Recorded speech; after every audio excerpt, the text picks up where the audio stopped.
Last year's elections gave the city a new cast of leaders with gains for racial diversity and the engagement of younger voters. Our guest is riding that wave in a survey of the preliminary election for city council happening this year. She's a political blogger who has also been a contributor to the Dorchester Reporter. We'd like to welcome Jessicah Pierre. Thank you very much for being with us, Jessicah. Thank you for having me. First of all, this year's race for city council is so different from 2 years ago and even going back several elections earlier. Why are so many people running, you think? I think what's happening right now is what I like to call the Ayanna Pressley effect. So it's been long known that the city council position is a stepping stone to greater positions in political office.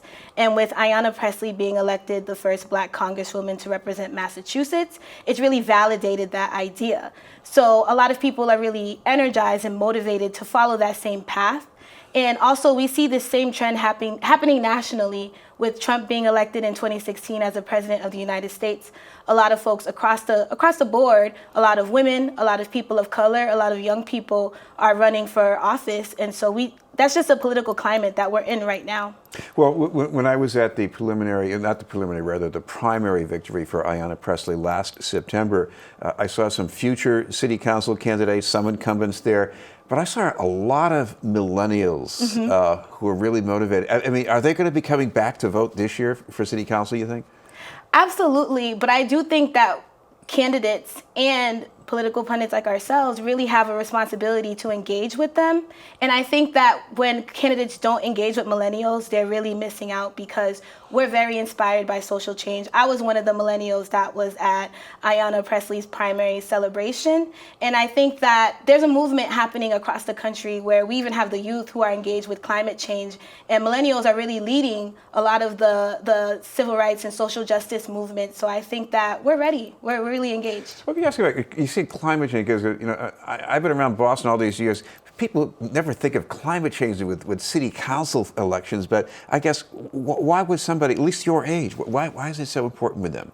Well, because we're young, we're likely to be on the planet longer, so we're gonna feel these effects. Like I hear some millennials even going as far to say that they don't want to have kids because they don't know what the world is gonna look like in a few decades from now. So we're gonna feel the effects, even though we're already feeling the effects now, but we're at risk. And I think that's why the youth is really engaged as well too, because they want to have a planet that's welcoming to them, and they want to live and survive and have access to a lot of the resources that our planet naturally gives us. So we have the most to lose. Well, I'm sure one thing that's even more immediate for millennials and some other people as well is the cost of housing. Yes. You bump into millennials, you talk about housing. How do you go from there to saying that it makes a difference who's on the city council? It truly does, because we're definitely experiencing an affordable housing crisis right now. And the issue is that what defines affordable? Because for millennials, we're not making as much money as the generations previously before us did. And even if we are, we're crippled by student loan debt. So we don't have a lot of cash flow to really dedicate a large percentage of our income to housing. I want to ask you about the mix of people running this year, because I've noticed one thing that looks certainly unusual to me. It's not just that there's racial diversity, but it's in places in the city where I had not seen it before. Yeah, I think that in addition to racial diversity, we're seeing a lot of different people from socioeconomic backgrounds running for city council as well too. I mean, we have community member and advocate Priscilla Flint Banks running. We have veteran Boston Public School teacher Erin Murphy running. So I think that it's very reflective of the constituency that we have in Boston. A lot of people really want to see representation at the city council, and I think that it's really important that we elect people who share our same values so that they're able to advocate for us on the city level. Well, if you look at the map of the city, you've got something like 15 candidates running at large. You have 3 districts with open seats and a number of people running in each of those districts. If you max that all together, where do you see the most likelihood of change? Well, we were having a conversation about District 5, right? Hyde Park, Rosendale, Mattapan, right? So I grew up in Hyde Park, and the demographic in Hyde Park has changed drastically. And typically, around the traditional voting block for Hyde Park has been concentrated in the Reedville area, which is predominantly white voters. But now that we see a wider range of diversity amongst the candidacy, and then we also have this new energy happening where a lot of groups of people who may have been categorized as dormant for local elections are feeling motivated to make their way to the polls, that energy will be reflected in this upcoming election as well too. So it's really important for all of the candidates to have a strategy that engages just everyone and not the typical voting block that we've seen in the past. And if I remember, it's not even that recently, but going back to when Linda Dorsey won her first term, she got a pretty good amount of votes from Mattapan and parts of Hyde Park and that. So, I mean, they have good turnouts there, too. Absolutely. And I think that trend is going to continue, especially with the new energy that's available now. What about the ways candidates reach out to voters? And I'm not just talking about issues they discuss, but how you make contact with people and get their attention. I mean, for millennials, what should they be doing? So millennials have a variety of media platforms out right now, particularly in Boston. I have my blog. There are a number of different podcasts available. So I think that they really need to tap into those networks. And also with events happening around the city, there are a plethora of events happening around the city each night that are targeting millennials of color in the area. So to really access the voters in that way, attend community hearings, attend social events as well too, and even host social events.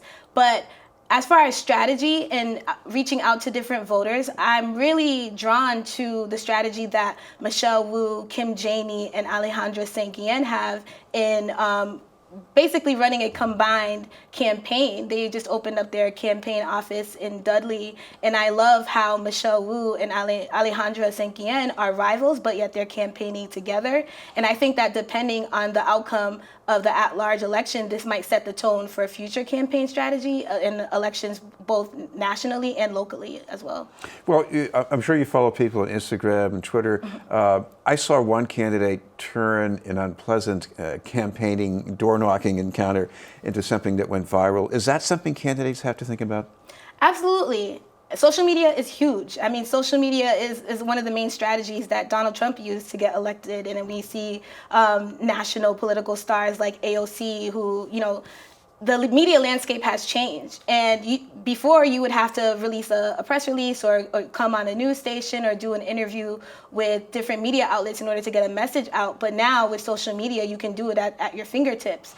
But as far as using social media, it's really important to engage people with authentic content. It's important to not try to sound cool because we know that there's backlash around that. So even though it's a technological avenue, it's important to just be yourself. All right. Finally, we should mention, speaking of yourself, if people want to follow your posts, what's the best way to keep up? Sure. So people can follow me on Instagram at Jessicah Pierre, and they can also check out my website, jessicahpierre.com, where I blog about different political issues, and they can also subscribe to my newsletter, which is called Just Gems, and it's a weekly newsletter where I basically send people content around different political news happening both locally and nationally, and I also include some entrepreneurship tips and motivation as well, too. Thank you very much for being with us. Thank you. Jessicah Pierre.